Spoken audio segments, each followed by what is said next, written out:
H0 Radioscopie, l'enclos. Pour saisir l'ensemble des épisodes qui vont suivre, il nous faut avant tout parler de l'enclos. Comme son nom l'indique, c'est avant tout un lieu clos. On dit d'un enclos qu'il est un jardin protégé des attaques de prédateurs, mais aussi qu'il possède en son sein une vie organique endogène. L'enclos a une double fonction. Il protège, mais il permet aussi à celui qu'il protège de ne pas sortir. Dans cet enclos fermé, donc, vivent deux chimpanzés, Korg et Juan. Korg est puissant et Juan est rusé. Dans cet enclos, il y a 3 bananiers, et les 2 bêtes, sans s'ignorer, cohabitent en dégustant chacune leur part de nourriture sur un bananier fiché clairement sur un territoire. Ce territoire, pour l'instant, n'est pas remis en question car chacun a suffisamment de quoi se nourrir.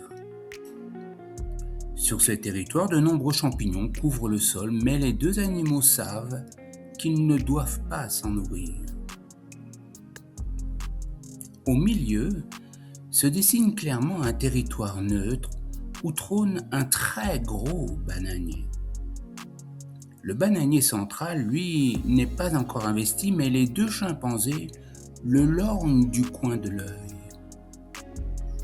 Ils guettent les bananes, c'est un fait, mais ils guettent aussi que l'autre ne vienne pas se servir en s'accaparant un surcroît de territoire. Il arrive un jour que pour chacun des chimpanzés, les bananes viennent à manquer sur leur arbre. Korg, le premier, s'engage en territoire neutre et s'installe dans le bananier central. C'est ce moment que Juan redoutait. Celui où il va falloir entrer en conflit. Pas seulement parce que la paix dans l'enclos va être rompue, mais surtout et prioritairement pour une question de survie. Juan a aussi besoin de bananes. Juan va, en rusant, tenter d'attraper des bananes, mais Korg, en se dirigeant vers lui, souhaite et va l'assommer. Korg s'est adjugé ce territoire et il le défendra par la force. Il sait qu'il est puissant et qu'il a le dessus.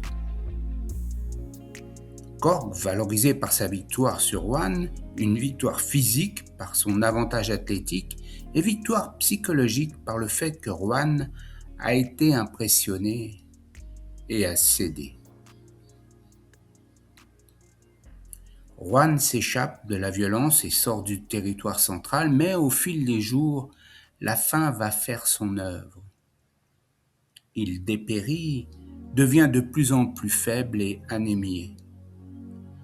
Affronter Korg par la force devient de moins en moins possible. Rusé n'a pas été concluant. Juan entre alors en dépression et se morfond dans sa partie de territoire. Korg s'amuse de sa victoire et lance à Juan des restes si ce dernier vient nettoyer sa partie d'enclos. Juan cède à ce deal pour des raisons de survie. Soumis et content d'avoir quand même de quoi se nourrir, Juan accepte d'être un servant docile et corvéable. Ce travail humiliant le mine et il ne se sent pas fier de lui. Lui vient l'envie de se nourrir des champignons interdits pour échapper à ce sentiment d'humiliation. Ceci lui procure un apaisement, mais aussi une perte de larité, tant son cerveau est torturé par leurs effets. Juan sort de la réalité, fait n'importe quoi et ose même se promener sur le territoire de Korg en chipant quelques bananes. Évidemment, il se fait tabasser par Korg et jeter sans ménagement vers son bananier vide. Korg est en colère et cesse de lui donner quelques restes. Juan est isolé totalement et s'envoie à une mort certaine.